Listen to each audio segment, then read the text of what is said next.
Thank you, Mr. Speaker, sir, and I thank the honourable member for his question. Another very good question this week from the honourable member. Mr. Speaker, sir, we, as a government and I think as a country, we all recognize that skilled labour shortages, particularly in critical sectors such as healthcare, engineering, can pose a serious challenge to our economic, public service delivery and national competitiveness. The issue of skilled labour shortages is not something new to Fiji. In fact, for more than a decade, we have seen a steady flow of our skilled workers drawn abroad by better salaries, educational opportunities, healthcare access and lucrative lifestyle. The so-called lucrative lifestyle may not be that lucrative anymore, Mr. Speaker said. The outflow of labour has significantly increased.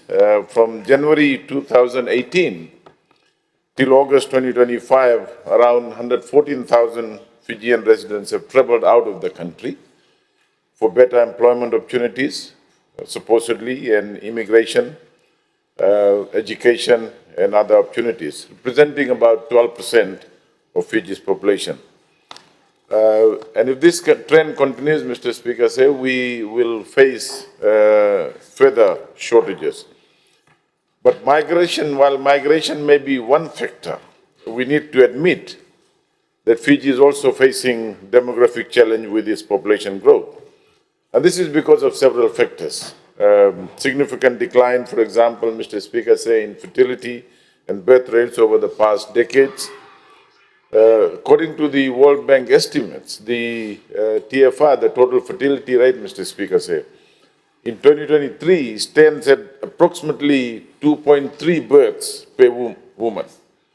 This marks a dramatic drop from about 4 births per woman in the 1980s. So, we've almost halved, representing almost a 50% decrease in fertility rate over a span of 4 decades. The other, of course, Mr. Speaker, as we've seen in the last few decades, at least in the last 20 years, NCDs has become a major concern, and that's having a lot of pressure on our health system, reducing our working age population, reducing productivity, and compounding these issues. We see, as the Honourable Minister for Health has pointed out, a rise in HIV cases. All this constrained Fiji's labour force participation. So these public health issues not only affect individual well-being, they reduce productivity. The World Bank report that we got the World Bank to review our health sector points out that on average people who reach 50 years, their productivity is halved. Mr. Speaker says, so this is a result of persistent underinvestment in workforce development, inadequate alignment between training and industry needs has added to the issue of skilled labour shortages. What we face today, Mr. Speaker, we have to admit this. It's not a product of single year or 2 years or 3 years that this government has been in power, but this is a result of decades of policy neglect and poor administration, and especially in the last 15, 20 years, Mr. Speaker. The previous government, I mean, he is talking about hogwash, but that is the reality. The previous government, Mr. Speaker, had closed down technical colleges throughout Fiji. More than close to $40 million went down the drain. And this created huge vacuum in trade and applied skills training. Of course, Mr. Speaker, people will leave for better employment opportunities abroad, but we failed to train our young Fijians to replace the technical expertise that left our shores as the training institutions were shut down. This government is committed to restoring balance in our human capital ecosystem and ensure to build a sustainable labour market that serves current and future needs of the labour market. So the we recognize the urgency of labour market challenges. So our first step as government was to provide relief to graduates. We wrote off that 650 million in TELS debt, major barrier to youth participation in the workforce, and at the same time, we've strengthened bond requirements to ensure graduates contribute to national development. Mr. Speaker, nearly 70% of our people are below the age of 40 years, and about 32% of our people fall within the critical working age bracket of 15 to 35 years.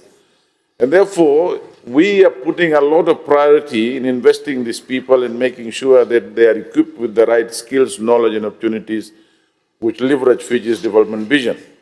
So we've expanded scholarships, support for medical, nursing, engineering, and technical fields, and we'll continue to incentivize the critical areas of labor and skill shortage.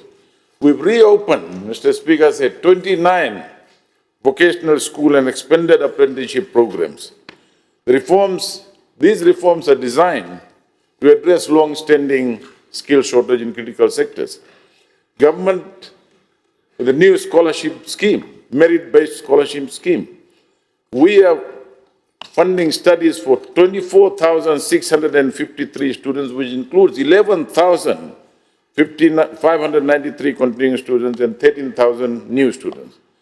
Mr. Speaker, we've increased the number of TBET scholarships from 2,780 to 4,500. We've expanded micro-qualification grant scheme to new areas, increasing the total number of awards to 3,000.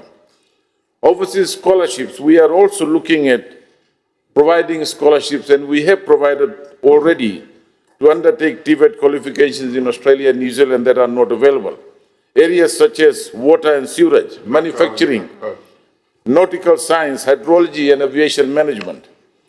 These are, Mr. Speaker, concerted efforts by government, coalition government, to increase the supply of skills. This year, we've supported 300 students to be trained in qualifications ranging from certificate 3, 4, or diploma programs through industry employer providers. These graduates will be directly absorbed into the workforce upon completion. We've also introduced, Mr. Speaker, graduate business startup grant scheme, allocating $10,000 per graduate for 30 TSLS-sponsored graduates, final semester graduating students to undergo training and start a business. We're also undertaking